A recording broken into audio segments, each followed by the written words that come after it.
Hello दोस्तों, आज हम चैप्टर 1 के ऐसे सवाल देखेंगे जो 95% स्टूडेंट्स गलत करते हैं। तो चलिए देखते हैं।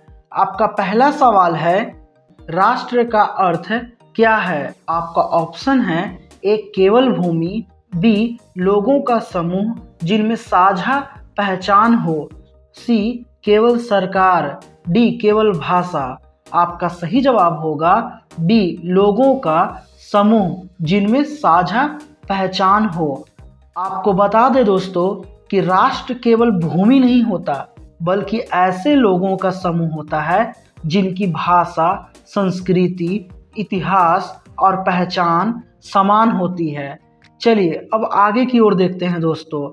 फ्रांसीसी क्रांति ने किस विचार को बढ़ावा दिया? आपका ऑप्शन है ए निरंकुशता, बी समानता और स्वतंत्रता, सी उपनिवेशवाद, डी दास प्रथा। आपका सही जवाब होगा बी समानता और स्वतंत्रता। आपको बता दें दोस्तों कि 1789 की फ्रांसीसी क्रांति ने लिबर्टी, इक्वलिटी, फ्राटर्निटी का विचार दिया, जो आधुनिक लोकतंत्र की नींव है। आपका अगला सवाल है दोस्तों, जनता की संप्रभुता का विचार किसने दिया? आपका ऑप्शन है ए रूसो, बी बिस्मार्क, सी मैजनी, डी नेपोलियन। आपका सही जवाब होगा ए रूसो। आपको बता दें दोस्तों, रूसो ने कहा कि सत्ता जनता के पास होना चाहिए, ना कि राजा के पास। तो चलिए अब अगला सवाल देखते हैं दोस्तों। आपका अगला सवाल है, जालवेरिन किस प्रकार का संगठन था? आपका ऑप्शन है ए सैन्य संगठन, बी व्यापारिक संघ, सी धार्मिक संस्था, डी राजनीतिक दल। आपका सही जवाब होगा बी व्यापारिक संघ। दोस्तों, जालवेरिन एक आर्थिक व्यापारिक संघ था जिसने जर्मनी के एकीकरण में मदद की थी। तो चलिए अब आगे की ओर देखते हैं। आपका अगला सवाल है, फ्रांस की क्रांति कब हुई? आपका ऑप्शन है ए 1776, बी 1804, सी 1789, डी 1815। आपका सही जवाब होगा सी 1789। आपको बता दें दोस्तों कि 1789 में फ्रांस में क्रांति शुरू हुई, जिसने राजशाही को चुनौती दी और स्वतंत्रता, समानता, भाईचारा का विचार दिया। यह आधुनिक इतिहास की सबसे महत्वपूर्ण घटना मानी जाती है दोस्तों। अब आगे की ओर देखते हैं। आपका अगला सवाल है, राष्ट्रवाद का पहला उदय कहाँ हुआ? आपका ऑप्शन है A Germany, B Italy, C France, D रूस। आपका सही जवाब होगा सी फ्रांस। आपको बता दें दोस्तों कि फ्रांस में ही सबसे पहले राष्ट्रवाद की भावना विकसित हुई। खासकर फ्रांसीसी क्रांति के बाद यहाँ लोगों ने खुद को नेशन के रूप में पहचानना शुरू किया था। आपका अगला सवाल है, नेपोलियन बोनापार्ट किस देश का था? आपका ऑप्शन है A Italy, B France, C Germany, D Austria. आपका सही जवाब होगा बी फ्रांस। दोस्तों, नेपोलियन बोनापार्ट फ्रांस का शासक था। उसने यूरोप के कई हिस्सों में सुधार किए और राष्ट्रवाद को फैलाया। चलिए अब आगे की ओर देखते हैं। कोड नेपोलियन क्या है? आपका ऑप्शन है ए युद्ध, बी कानून संहिता, सी आंदोलन, डी संधि। आपका सही जवाब होगा बी कानून संहिता। आपको बता दें दोस्तों, नेपोलियनिक कोड एक कानूनों का सेट था जिसमें सभी नागरिकों के लिए समान कानून बनाए।